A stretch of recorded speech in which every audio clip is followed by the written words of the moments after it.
बहुत समय पहले की बात है। एक गांव में प्याज मांगने वाली चुड़ैल का आतंक था। वो चुड़ैल रात होते ही गांव वालों के घर के बाहर जाती और उनका दरवाजा खटखटाती। अरे इतनी रात गए कौन आ गया? अरे ललिता, जरा देखना दरवाजे पर कौन है। फिर ललिता दरवाजा खोलने जाती है और खिड़की से झांक कर देखती है तो उसे बाहर एक औरत दिखाई देती है। आप कौन हैं? आप इतनी रात गए यहाँ क्या कर रही हैं?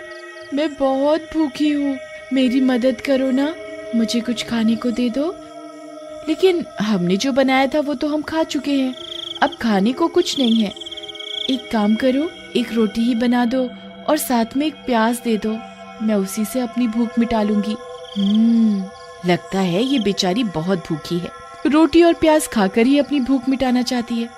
ठीक है, तुम यहीं रुको 5 मिनट, मैं तुम्हारे लिए रोटी बना कर लाती हूँ। फिर ललिता रसोई घर में जल्दी से उसके लिए रोटी बनाती है और उस रोटी पर एक प्याज रखकर उसे देने के लिए घर से बाहर जाती है।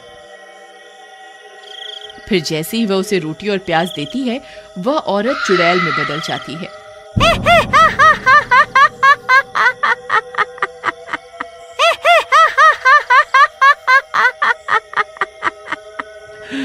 ये रोटी और प्याज तो सिर्फ बहाना था, मुझे तो तुझे इस घर से बाहर निकालना था।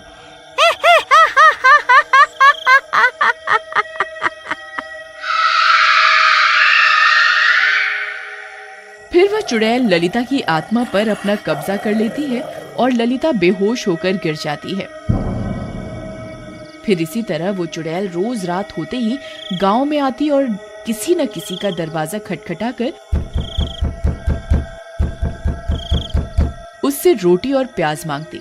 फिर जैसे ही कोई उसे रोटी और प्याज देने के लिए दरवाजा खोलता, वह उसकी आत्मा को उसके शरीर से खींच लेती और वहां से भाग जाती। फिर गांव की बहुत सी औरतें अपनी सुध बुध खो बैठी थीं। वो अब जिंदा लाश में बदल चुकी थी। रात होते ही वह चुड़ैल जंगल में बैठे बैठे उन औरतों को अपने वश में करने लगी थी। एक दिन ललिता सोते सोते उठ जाती है और खंजर से रमेश पर हमला कर देती है। अरे अरे नास मिट्टी, ये क्या कर रही है? मुझे जान से मारना चाहती है क्या? मैं अपनी मालकिन का काम कर रही हूँ, वो मुझे जो भी आदेश देंगी मैं उसे जरूर पूरा करूंगी। फिर रमेश उसे कुर्सी से बांध देता है और किसी तरह पूरी रात गुजारता है। फिर अगला दिन होने पर, मुखिया जी, मेरी पत्नी की आत्मा पर उस चुड़ैल ने अपना कब्जा कर लिया है। अब वो उस चुड़ैल के इशारों पर काम कर रही है। कल रात उसने मेरे ऊपर खंजर से हमला कर दिया, वो तो मैं किसी तरह बच गया। अब हमें उस चुड़ैल का कुछ ना कुछ तो करना ही होगा। तुम सही कहते हो, आज आने दो उस चुड़ैल को, उसे मजा चखा करके ही रहेंगे। रात होने पर वो चुड़ैल फिर से गांव में आ जाती है।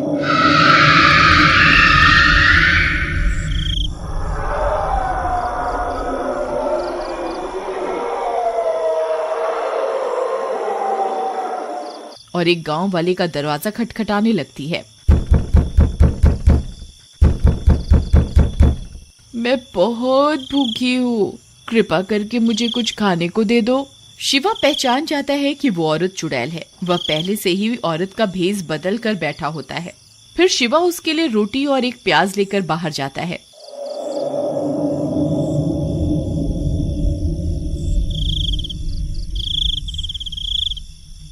फिर जैसे ही वह उसे रोटी और प्याज देता है, तभी वह औरत चुड़ैल में बदल जाती है।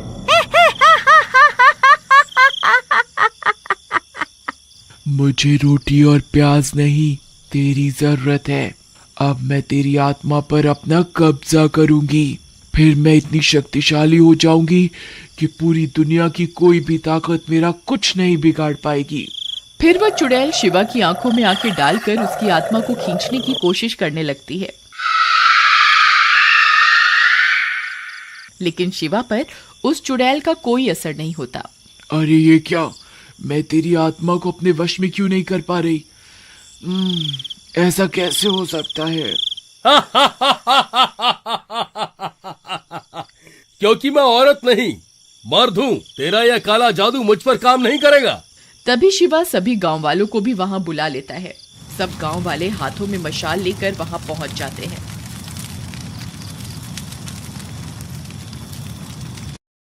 तुम मूर्ख गांव वालों को क्या लगता है तुम मेरा कुछ बिगाड़ पाओगे?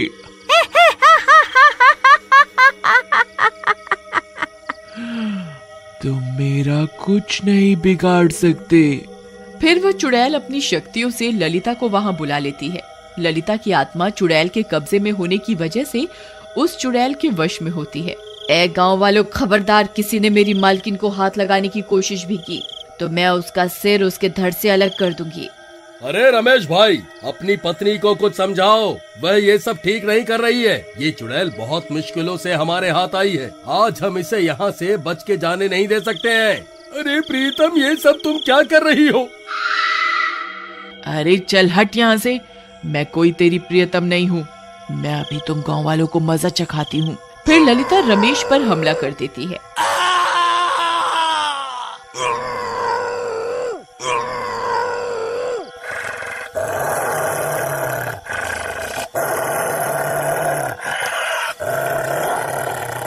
अरे मर गया रे! अरे कोई मुझे बचाओ, मेरी पत्नी तो पागल हो गई है। अरे कमबख्त, रुक जाओ, ये सब क्या कर रही है? मुझे कच्चा खाना चाहती है क्या? अरे गांव वालों, मेरी जान बचाओ, नहीं तो ये पागल औरत मुझे मार डालेगी।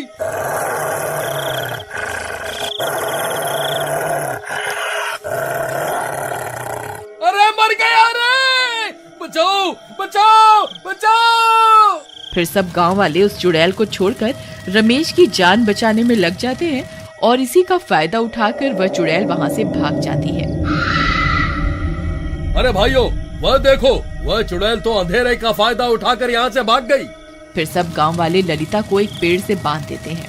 रमेश भाई, आज तुम्हारी पत्नी की वजह से वह चुड़ैल हमारे हाथ से निकल गई। तुम्हारी पत्नी भी अब एक चुड़ैल बन गई है, हमें इसे जान से मारना होगा। अरे तुम्हारा दिमाग खराब तो नहीं हो गया है क्या? मेरी पत्नी कोई चुड़ैल वुड़ैल नहीं है, बस इसकी आत्मा पर उस चुड़ैल ने कब्जा किया हुआ है। अगर हम उस चुड़ैल को मार दे तो मेरी पत्नी भी ठीक हो जाएगी। लेकिन वह चुड़ैल तो भाग गई, अब क्या करें? अब तो वह चौकन्नी हो गई होगी, अब उसे पकड़ना बहुत मुश्किल हो गया है। मैं कल फिर से औरत का भेष बदल लूंगा, फिर जैसे ही वो रोटी प्याज मांगने आएगी हम उसे पकड़ लेंगे। नहीं शिवा, अब ये तरकीब काम नहीं करने वाली। उस चुड़ैल को तुम्हारी असलियत के बारे में पता चल चुका है, हमें कोई और रास्ता निकालना होगा। जी, मैं आप सबकी मदद कर सकती हूँ। इस गली में सबसे पहला घर मेरा ही है, वह सबसे पहले मेरे घर का दरवाजा ही खटखटाएगी। ठीक है, फिर हम कल का इंतजार करते हैं। फिर अगली रात होने पर वह चुड़ैल फिर से गांव में आती है और मीना के घर का दरवाजा खटखटाती है।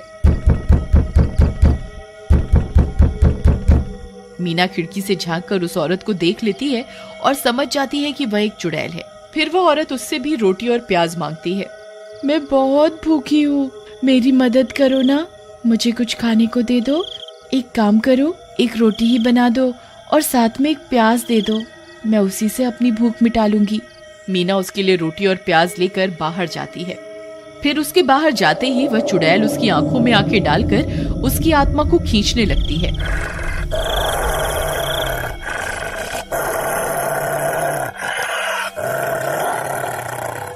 तभी शिवा एक आईना लेकर वहां पहुंच जाता है और उस आईने को मीना के मुंह के आगे कर देता है। फिर चुड़ैल खुद की आत्मा को ही उस शीशे में कैद कर देती है। अरे ये क्या, मैं इस शीशे में कैसे कैद हो गई? गांव वालों, तुमने मेरे साथ धोखा करके अच्छा नहीं किया। मुझे एक बार यहाँ से आजाद होने दो, फिर मैं किसी को जिंदा नहीं छोड़ूंगी। फिर सभी गांव वाले भी वहाँ पहुँच जाते हैं। शिवा भाई, तुमने बहुत बढ़िया काम किया। शिवा भैया, एक काम करिए, इस शीशे को तोड़ दीजिए। इस शीशे के टूटते ही इस चुड़ैल के भी टुकड़े टुकड़े हो जाएंगे। फिर शिवा उस शीशे को जमीन पर पटक कर तोड़ देता है और शीशे के साथ साथ चुड़ैल के भी टुकड़े टुकड़े हो जाते हैं। मर गई रे। फिर चुड़ैल के मरते ही वे दोनों औरतों की आत्मा भी आजाद हो जाती है और रमेश की पत्नी भी ठीक हो जाती है। तुम ठीक तो हो ना? तुम्हें कुछ हुआ तो नहीं ना? जी, मैं बिल्कुल ठीक हूँ। फिर इसी तरह उस प्याज मांगने वाली चुड़ैल से पूरे गांव को मुक्ति मिल जाती है।